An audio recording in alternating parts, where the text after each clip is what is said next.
Good morning, good afternoon, good evening, good night, good day to you, depending where you are in the world. It is Sunday evening. We've had a wonderful weekend.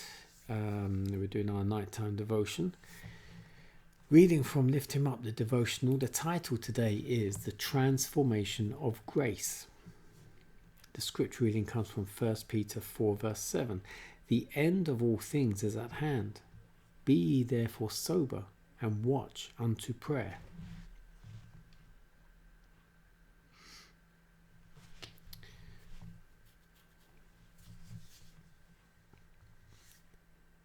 Christ is pleased when his people manifest solidity, strength and firmness of character, and when they are cheerful, happy, hopeful dispositions. Says Peter, gird up the loins of your mind, be sober, and hope to the end for the grace that is to be brought unto you at the revelation of Jesus the Christ. This is the lesson for us to learn. Here's a work for us to do to control the mind, not letting it drift on forbidden themes or spend its energy on trifling subjects. The end of all things is at hand, and be ye therefore sober, and watch unto prayer. We're not only required to pray, but to guard the words and actions, and even the thoughts, to watch unto prayer.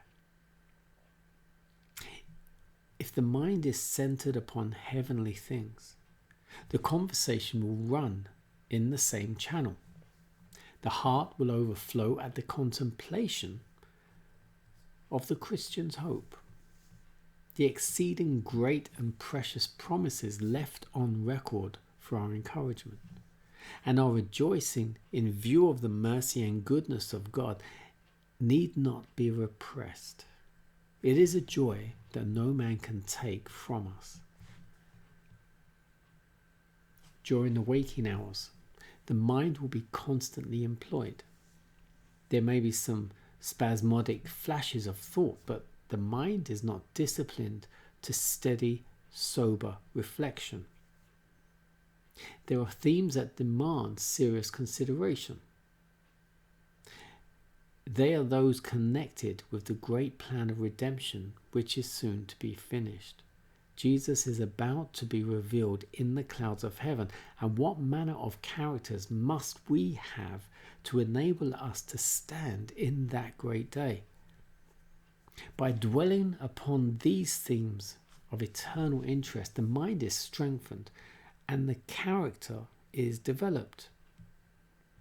Here lies the foundation of that firm, unswerving principle which Joseph possessed. Here is the secret of growth in grace and in the knowledge of truth. The religion of Christ is not what many think it is, nor what their lives represent it to be. The love of God in the soul will have a direct influence upon the life and will call the intellect and the affections into active, healthful exercise. The child of God will not rest satisfied until he's clothed with the righteousness of Christ and sustained by his life-giving power. When he sees a weakness in his character, it's not enough to confess it again and again.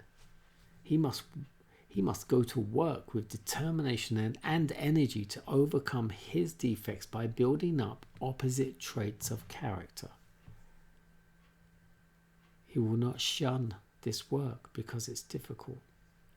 Untiring energy is required of the Christian, but he is not obliged to work in his own strength. Divine power awaits his demand. Everyone who is sincerely striving for the victory over self will appropriate the promise, my grace is sufficient for thee.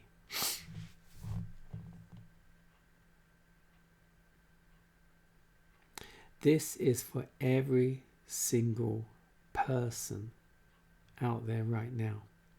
Every one of you that does listen. This is directly for you, as most of them are anyway, but this one so more specifically. Because we all, I know you do, and I know I do. We struggle with particular sins, weaknesses in our character. And as she said, it's not enough for us just to pray and confess again and again and again. We have to put the work in. We have to put our backs into it. With determination, with energy, with the pure will to overcome this defect. Untiring energy is required of the Christian. We must put our energy into it, totally focused. But we're not going to do it on our own strength. We put our energy into it, but that's not the strength that does it. The strength that does it is when Christ intervenes. His grace is sufficient for us, for you and me. His grace is sufficient. God help you. God help me.